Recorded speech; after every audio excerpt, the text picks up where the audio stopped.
জনগণ চায় বিচার, নির্বাচন এবং সংস্কারের রোডম্যাপ।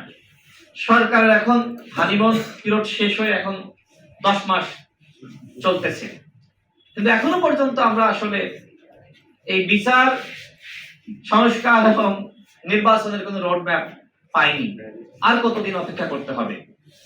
মানে রাজনীতিবিদরা কথা বলতে বলতে তাদের মুখ ব্যথা হয়ে যাচ্ছে, একদম মুখ ব্যথা হয়ে যাচ্ছে।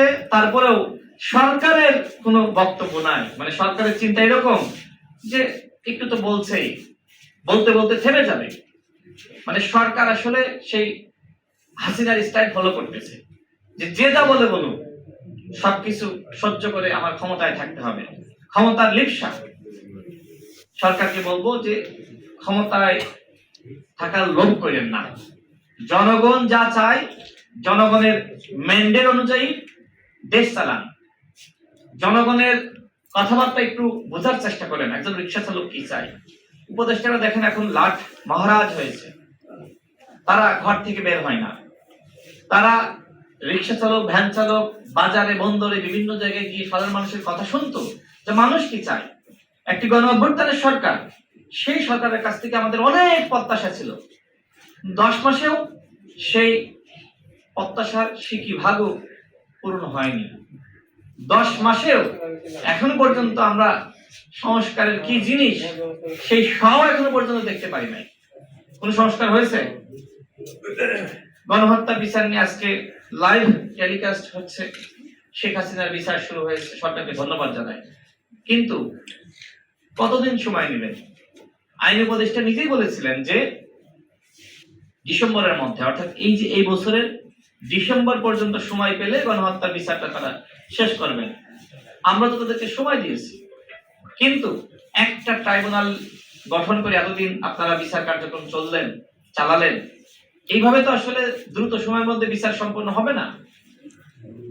আরো ট্রাইব্যুনাল দরকার, ন্যূনতম 10টি ট্রাইব্যুনাল গঠন করলে বিচারটা একটু দ্রুত করা সম্ভব। সুতরাং সরকারকে বলবো, সংস্কার নিয়ে, নির্বাচন নিয়ে, রোহিঙ্গাদের ফেরত পাঠানো নিয়ে, চট্টগ্রাম বন্দর নিয়ে, বিদেশি বিনিয়োগ নিয়ে জনগণকে ধোঁয়াশার মধ্যে রাখবেন না। জনগণকে ধোঁয়াশার মধ্যে রাখলে আপনাদের বিরুদ্ধে আন্দোলন হবে, এবং সেই আন্দোলন হোক, সেটি কোনোভাবে আমরা প্রত্যাশা করি না। আমরা চাই আপনারা সংলাপ করেছেন এর আগে, আগামীকালও সংলাপের আহ্বান করেছেন, সবার সাথে আলোচনা করেন, আলোচনার মাধ্যমে সিদ্ধান্ত জানান। ইতিপূর্বে যতগুলো সংলাপ হয়েছে, প্রত্যেকটা সংলাপ চা নাস্তা আর আড্ডাবাজির সংলাপ হয়েছে, কোনো সিদ্ধান্ত আসেনি। এবার যদি কোনো সিদ্ধান্ত না আসে, সেটা আমাদের জন্য অত্যন্ত দুঃখজনক হবে। আমি সর্বশেষ আবারও বলবো, রোহিঙ্গা প্রত্যাবাসন সংগ্রাম জাতীয় কমিটি, তারা আজকে তাদের উদ্বিগ্নতার জায়গা থেকে তারা এই ধরনের একটা আয়োজন করেছে। এখানে খুব বেশি মিডিয়া আসেনি, সাধারণত গুরুত্বপূর্ণ আলোচনা গুলো মিডিয়াগুলো অ্যাভয়েড করে। এখানে আমাদের মোহাম্মদ জকরিয়া ভাই, তিনি একজন সাবেক সচিব ছিলেন। এই বয়সে তার তো এগুলো করার কথা না, কিন্তু দেশ নিয়ে এখনো ভাবছেন যে দেশটা আসলে কোথায় যাচ্ছে।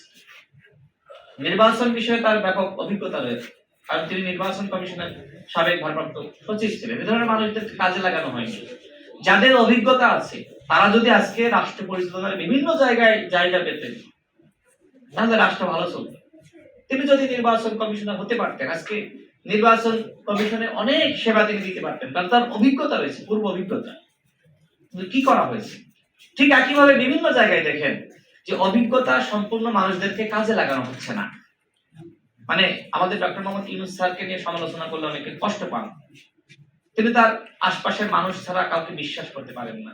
গ্রামীণ ব্যাংক, গ্রামীণ এনজিও, তার বন্ধু বান্ধব সার্কেলে, আত্মীয় স্বজন, এবং বিশেষ করে আরেকটি সমালোচনা মানুষ করে এখানে চট্টগ্রামের অনেকে থাকতে পারেন, তারপরে বলা উচিত যে ওই অঞ্চলের মানুষকে তিনি বেশি প্রাধান্য দিয়েছেন বলে অভিযোগ শোনা যায়। তো এইটা তো আসলে হওয়া উচিত না। প্রত্যেকটা ডক্টর মোহাম্মদ ইউনূস অন্তর্বর্তীকালীন সরকারের প্রধান, এদেশের প্রত্যেকটা বিভাগ তার। চট্টগ্রাম যেমনি ভাবে তার আপন, খুলনাও তার আপন। বরিশাল তার আপন। গ্রামীণ ব্যাংক যেমনি ভাবে তার নিজস্ব প্রতিষ্ঠান, এদেশের অন্যান্য প্রতিষ্ঠানও তার নিজস্ব প্রতিষ্ঠান ভাবতে হবে। দেশটা কেমন চলছে সেটা বলে আমি 1 মিনিটে শেষ করব।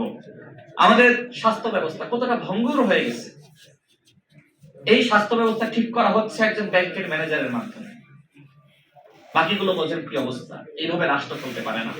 আজকে যে আপনারা রোহিঙ্গা সংকট নিয়ে কথা বলছেন, এখানে বিজ্ঞ বরেণ্য ব্যক্তিবর্গ রয়েছেন, আপনাদেরকে বলবো প্রত্যেকটা বিষয়ে আপনারা কথা বলেন। যেখানে সমস্যা সংকট, সেই বিষয়গুলো জাতির সামনে আপনারা তুলে ধরেন। 2000 মানুষ শহীদ হয়েছে, 30,000 আহত যোদ্ধা।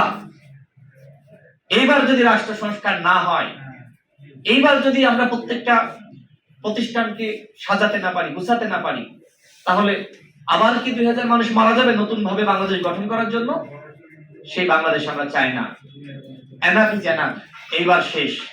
আমার হাজারো ভাই জীবন দিয়েছে, হাজারো বোন লাঞ্ছিত হয়েছে, আমার মায়ের বুক খালি হয়েছে, আমার বোন স্বামী হারা হয়েছে। এবার আমাদের সবাই মিলে গড়তে হবে নতুন বাংলাদেশ। আর সেই বাংলাদেশ গঠনে রোহিঙ্গা প্রত্যাবাসন সংগ্রাম জাতীয় কমিটি আপনারা যে সংগ্রাম শুরু করেছেন, রোহিঙ্গারা বাংলাদেশের জন্য আশীর্বাদ নাকি অভিশাপ, এটা কিন্তু এখন আমাদের আরো ভালোভাবে আলোচনা করতে হবে। এই সমস্যা যদি আমরা সমাধান না করতে পারি, তাহলে আমাদের কক্সবাজার অঞ্চল সেটা কিন্তু আরেকটা ইসরায়েল হবে। আমরা সেটি কোনোভাবেই হতে দিব না। সরকারকে বলবো, রোহিঙ্গা ফেরত পাঠানোর নামে নাটক করবেন না। দ্রুত সময়ের মধ্যে রোহিঙ্গাদের তাদের নিজ দেশে ফেরত পাঠানোর উদ্যোগ গ্রহণ করুন। সেখানে তাদের সংকট আছে জানি, কিন্তু চীনের সাথে কথা বলেন, ভারতের সাথে বলেন, রাশিয়ার সাথে বলেন, অন্যান্য দেশের সাথে বলেন।